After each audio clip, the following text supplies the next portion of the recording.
Hello, welcome to China Mosaic. I'm Wang Xiaohui for China.org.cn.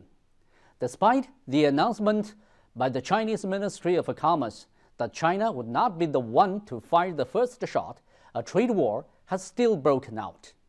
On July 6, the United States ignited the largest trade war in economic history by slapping 25% tariffs on Chinese product worth $34 billion.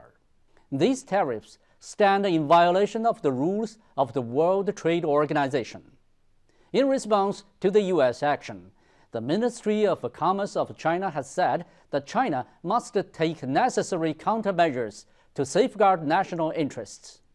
In past months, several rounds of negotiations were held between Chinese and U.S. officials. The Trump administration changed its attitude frequently, first asking for truce and then threatening strikes over and over again. But the apparently inconsistent attitude was only a tactic. Its strategy has in fact never changed.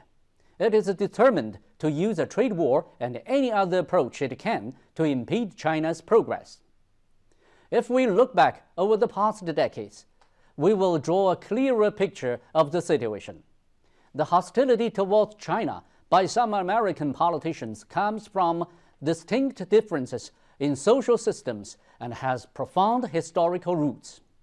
From the Truman Doctrine to President Nixon's book 1999, Victory Without War, to Secretary of State Madeleine Albright's hailing of the Internet as a way of opening up China to foreign ideas, to all the actions of the Trump administration, we can clearly say that Washington's attitude towards China has never changed. The only difference is that as a former businessman, President Trump doesn't use the conventional approaches of politicians, and that his overly flamboyant gestures leave the rest of the world dazzled.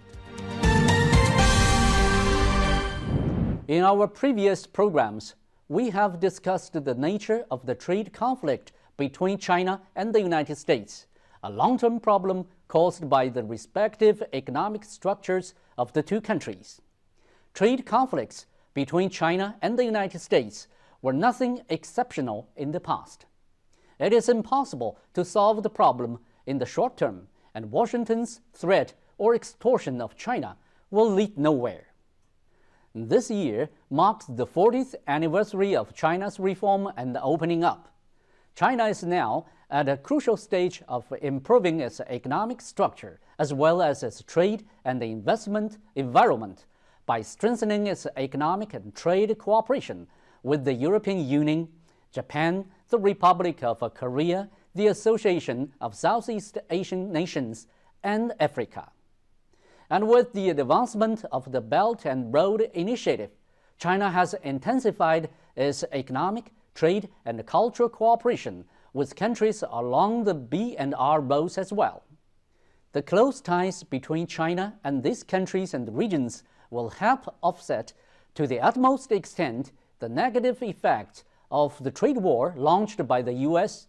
and will open new spaces for China's development. This year also marks the 17th anniversary of China's accession to the WTO.